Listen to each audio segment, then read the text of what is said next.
I guess I need to stop chewing the gum. Let me start. Yeah, you can.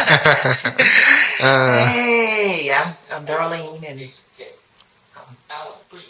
this is my bass. Matter of fact, my bass has a name, and his name is Felipe. And Felipe is my bass instructor, mentor, and friend's roommate, who is a drummer, who likes to have a competition with me to see if he can play the bass better. And so I named my bass after him. And the knobs are still covered because I told my instructor when I finally get a permanent playing position, then I'll take them off.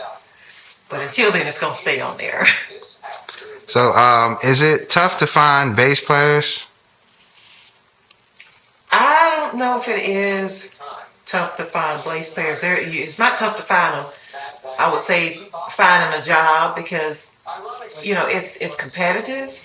You've got a lot of phenomenal bass players, especially in Charlotte. And depending on what the job requires and what each musician feels like that they should be paid, if it's a paying position, it's competition. But here again, you got some great caliber musicians in Charlotte. And I don't know, if you've got a few females, I'm sure there's a lot out there, I just don't know about them.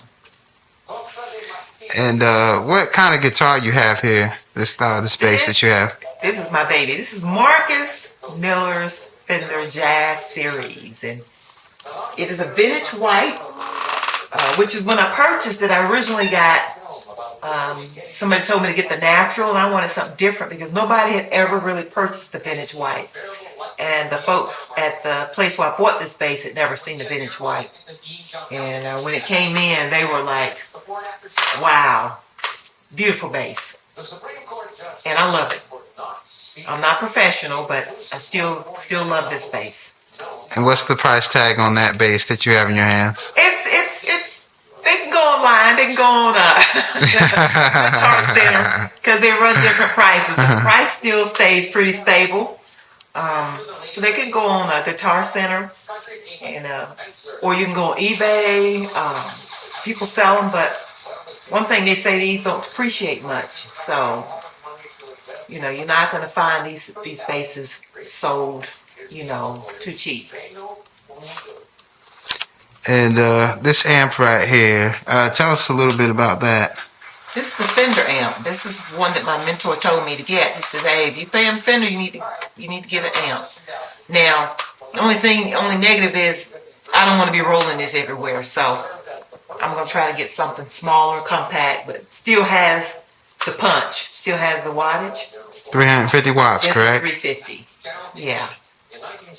May not be the best, but I try to follow what my instructor recommends to get the sound that we need for this bass. And what about your second guitar over here, this other bass? That's the PV Cyrus. I got that probably in 99, 2000. They still make them, but that one's different. That's a 5-string. A little bit heavier. The gauge of the string's heavier. But it's a good practice bass. I'm told to stay off of this bass, practice on that one since it's a little bit more challenging. And that'll make this one playing much easier and much faster. So, yeah.